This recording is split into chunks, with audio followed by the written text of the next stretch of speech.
Do you use it to crunch the numbers? Not yet, but I think there's a lot of potential for it. And I would hope that the Chief Secretary of Treasury, who's been doing this review, looking for efficiencies, has taken advantage of some of those things. I asked him that in the question time last week. Yeah, they're doing a review within a year of coming into government. It was quite a while since the Conservative government had done a review like this, wasn't it? Was that a mistake?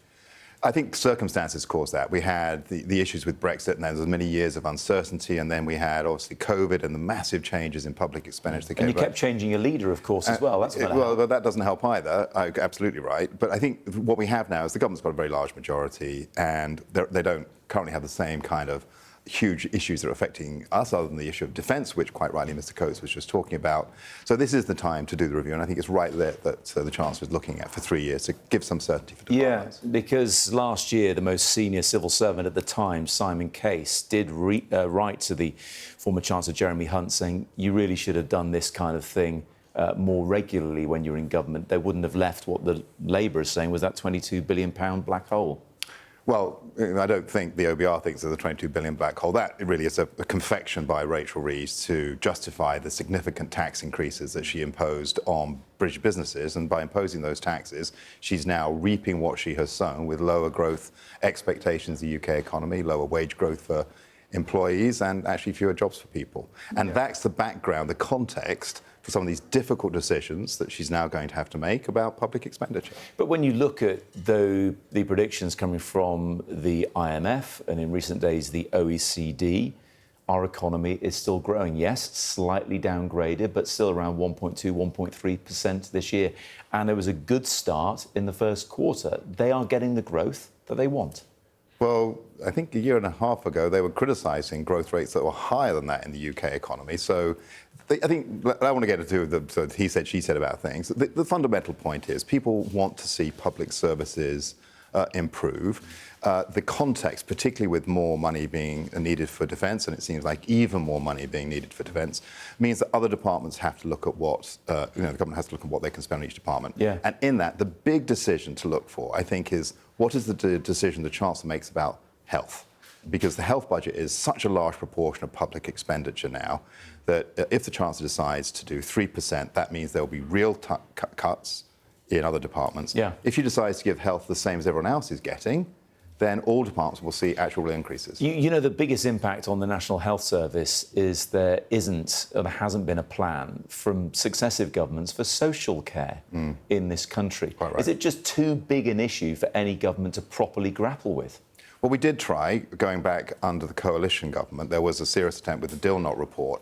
And you're quite right, we should have enacted those changes. There were probably some reasons about how you could get some of the insurance products for people so that you could limit the very extreme amount of costs that people get. It's not, people should make provision for care when they're in their old age. It's right that we don't just expect the state to provide everything, but it's for those people who suddenly get caught by illnesses such as dementia, where the costs are completely astronomical and they can't. That sort of change is required. But also the hundreds of thousands of unpaid carers who are propping up social care in this country. That, in a way, is scandalous, isn't it? And that was on your watch, that just grew and grew and grew.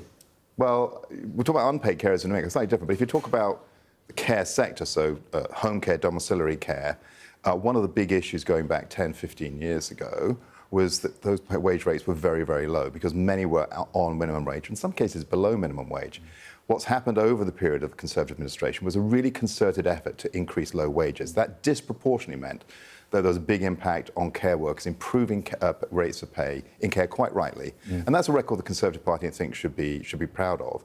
For unpaid care at home, this country and most societies do rely on loved ones looking after people in their old age as best they can. That's what families are all about, and we should encourage that. We shouldn't be not encouraging it. Looking ahead to next week, because it's kind of the calm before the storm for you, isn't it? With the spending review a week today, you accept, even though we've got one of the highest tax burdens in living memory, or sort of ever as it happens, you accept that there would have to be cuts to be made to balance the books.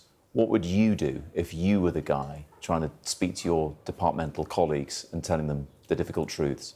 So I think one of the difficult truths actually is for the Conservative Party is to say that we left quite a lot of inefficiency and waste in public expenditure. So the first thing I would be doing is I would have set a far tougher productivity improvement target than this government has. They said just 5% over the period of the term. That's far too low. So overall, there's the opportunity to root out a lot of waste. We've talked in the past. We'd have made different decisions on welfare. We went into the election with 12 billion of cuts in welfare. But the fundamental point that you're making is right, which is there are difficult choices now. We do need to make sure we have money for defence.